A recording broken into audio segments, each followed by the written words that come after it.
Je refais la seconde partie de cette vidéo parce que j'ai malencontreusement prononcé le nom de la victime ou de la supposée victime lors de la deuxième partie la dernière fois.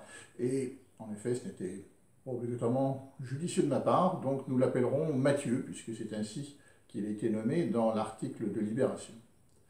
Donc je reprends. Nous étions donc dans une phase financière qui demandait des économies au parti.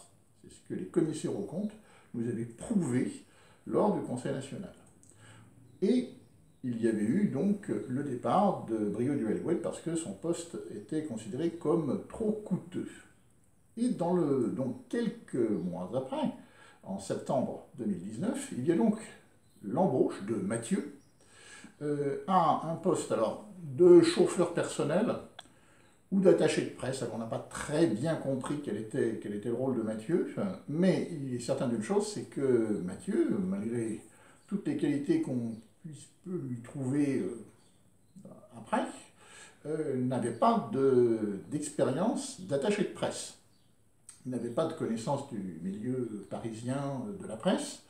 Il venait, je crois, d'une ville d'Auvergne, et force est de reconnaître qu'on peut se poser la question, non pas du caractère fictif de cet emploi, parce qu'il a bien travaillé, mais on va dire que ça ressemble quand même à un emploi de complaisance. Quand on embauche quelqu'un à un poste où il n'a pas l'expérience, ni les diplômes, ni sans doute une grande partie des capacités, quels sont donc les critères qui ont prévalu? L'enquête le dira peut-être.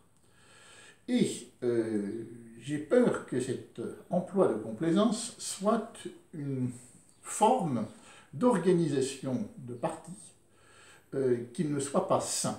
Parce que quand on embauche des gens simplement pour qu'ils vous soient redevables de les mettre à un poste plus élevé qu'ils n'auraient pu espérer, eh bien on achète ainsi leur fidélité. Alors là, apparemment, ça ne s'est pas bien passé, l'achat de la fidélité. L'enquête judiciaire dira sans doute pourquoi. Mais la responsabilité, non pas juridique, mais politique de François Asselineau, quant au choix de ses collaborateurs les plus proches, est engagée. Si le scandale arrive, c'est quand même celui qui fait rentrer le loup dans la bergerie qui est le responsable politique de tout cela. De même, j'entends et je vois des commentaires disant qu'on doit tout à François Asselineau. Eh bien, je pense que la fidélité, c'est une fidélité à des idées et non pas à une personne. Car quand on se remet entièrement dans... J'ai parlé d'asservissement dans la première vidéo, eh bien, on abdique son libre arbitre pour faire confiance obligatoirement à quelqu'un. Aussi doué soit-il, aussi élevé soit son quotient intellectuel, je dirais. Ce n'est pas suffisant. Il doit y avoir un contrôle sur ce type de pratique. J'espère que l'UPR sortira de ce type de pratique après le Congrès. Voilà. Je vous remercie.